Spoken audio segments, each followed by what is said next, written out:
바로 시작하겠습니다. 먼저 키프로스와 리투아니아의 경기를 분석해 보도록 하겠습니다. 키프로스 피파 랭킹 127위 최근 오전 승승패패패입니다. 키프로스는 4-2-3-1 포메이션을 선호하며 카스타노스를 중심으로 속공 전개를 활용합니다. 직전 코소보전에서 0대3으로 패하며 공격의 세밀한 부족을 드러냈습니다. 로이주, 마크리스의 측면 공격력은 평범하며 피타스의 침투에 의존하는 모습입니다. 안드레우, 라이피스의 수비 라인은 제공권이 강점으로 리투아니아의 지공에 충분히 대처할 수 있을 것입니다. 리투아니아 피파 랭킹 141위 최근 오전 무패패패패입니다. 리투아니아는 4-2-3-1 포메이션으로 지공 전개를 추구하며 라시카스, 슬리브카 구루비카스가 공격의 중심입니다. 직전 루마니아전에서 1대2로 패하며 수비 집중력 부족을 노출했습니다. 주포쿠시스의 부재로 팔루스카스가 대체 출전하지만 공격 효율성은 낮을 가능성이 클 듯합니다. 기르드바이니스,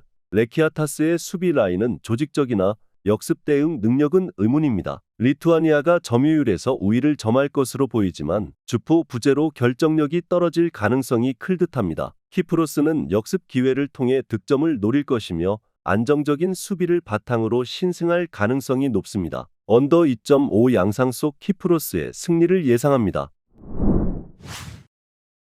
다음은 포르투갈과 폴란드의 경기를 분석해 보도록 하겠습니다. 포르투갈 피파 랭킹 7위 최근 오전 무승승 승무입니다. 포르투갈은 4-3-3 포메이션을 선호하며 레앙 페르난데스, 호날두를 중심으로 지공 전개를 펼칩니다. 직전 스코틀랜드전에서 0대0 무승부를 기록하며 밀집 수비에 고전했습니다. 네베스의 빌드업과 호날두의 오프 더 볼 움직임은 여전히 위협적입니다. 그러나 디아스의 부재로 실바, 베이가의 수비 조합이 불안정해 보입니다. 이는 폴란드의 역습의 취약점을 드러낼 수 있을 듯합니다. 폴란드 피파 랭킹 31위 최근 오전 무승패패무입니다. 폴란드는 3-5-2 포메이션을 활용하며 지엘린스키, 스지만스키를 중심으로 속공 전개를 시도합니다. 직전 크로아티아전에서 3대3으로 비기며 뒷심을 발휘했으나 수비 불안정이 문제로 드러났습니다. 레반도프스키의 부재로 최전방은 우르반스키, 스비데르스키가 책임질 예정입니다. 이들의 결정력은 평소보다 떨어질 가능성이 클 듯합니다. 키비오르 베드날에게 수비 라인은 안정적이지만 포르투갈의 공세를 막기엔 한계가 있을 것입니다. 포르투갈이 경기를 주도하며 폴란드의 수비 라인을 공략할 가능성이 높습니다. 다만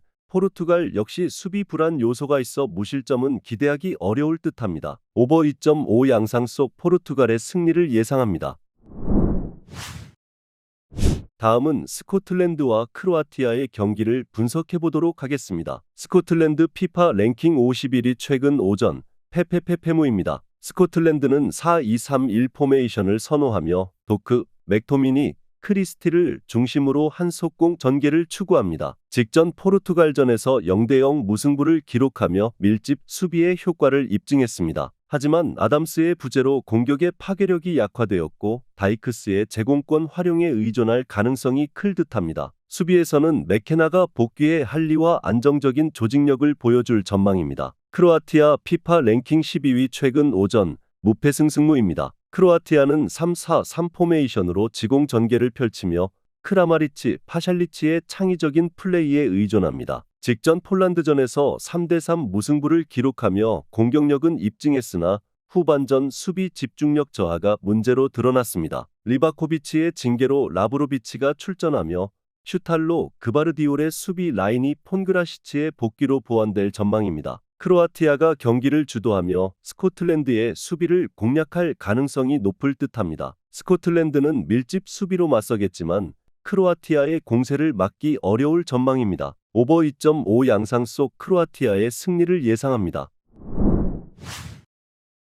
다음은 덴마크와 스페인의 경기를 분석해 보도록 하겠습니다. 덴마크 피파 랭킹 21위 최근 오전 패승승패무입니다. 덴마크는 3-4-2-1 포메이션을 선호하며 이삭센, 담스고르를 중심으로 한 빠른 역습 전술을 구사합니다. 직전 스위스전에서 2대2 무승부를 기록하며 속공 전개의 효과를 입증했지만 에릭센의 창의성을 제외하면 빌드업에서 어려움을 겪는 모습입니다. 호일룬이 최전방에서 고립될 가능성이 높습니다. 수비는 A. 크리스텐센, R. 크리스텐센이 빠지며 안데르센, 베스터고르, 넬손 조합으로 대체될 예정이나 안정성은 떨어집니다. 스페인 피파 랭킹 3위 최근 오전 승무승승승입니다. 스페인은 4-3-3 포메이션을 활용해 점유율 기반의 지공 전개를 선호합니다. 최근 세르비아전에서 3대0 완승을 거두며 압도적인 경기력을 과시했습니다. 야말이 부상으로 빠지지만 오야르사발의 대체가 가능해 공격력엔 큰 공백이 없을 듯합니다. 모라타의 연계와 니코, 올모의 창의적 플레이가 강점입니다. 수비는 르노르망의 결장으로 토레스, 라포르트가 호흡을 맞출 예정이나 평소보다 불안정할 가능성이 있습니다. 스페인이 경기를 주도하며 덴마크를 압박할 것입니다. 덴마크는 역습에 기대겠지만 스페인의 촘촘한 미드필드와 빠른 압박에 고전할 가능성이 클 듯합니다. 언더 2.5 양상 속 스페인의 승리를 예상합니다. 마지막으로 스위스와 세르비아의 경기를 분석해 보도록 하겠습니다. 스위스 피파 랭킹 17위 최근 오전 무패 패패무입니다. 스위스는 4-2-3-1 포메이션을 선호하며 은도의 암두니를 중심으로 지공 전개를 펼칩니다. 직전 덴마크전에서 2대2 무승부를 기록하며 공격적인 운영을 보였으나 바르가스의 부재로 화력이 감소했습니다. 엠볼로가 고립되며 득점 찬스를 살리지 못했습니다. 엘베디, 아칸지로 구성된 수비 라인은 안정적이며 프레울러의 활동량으로 상대 역습을 잘 차단하는 모습입니다. 세르비아 피파 랭킹 33위 최근 오전 무무패 승패입니다. 세르비아는 3-5-2 포메이션을 기반으로 롱볼과 제공권을 활용한 단순한 공격을 구사합니다. 미트로비치, 블라호비치 듀오가 최전방에서 역할을 수행하나 밀린코비치, 사비치의 부재로 중원에서 창의적인 플레이가 부족합니다. 직전 스페인전에서 0대3으로 완패하며 수비와 공격 모두에서 문제점을 드러냈습니다. 에라코비치,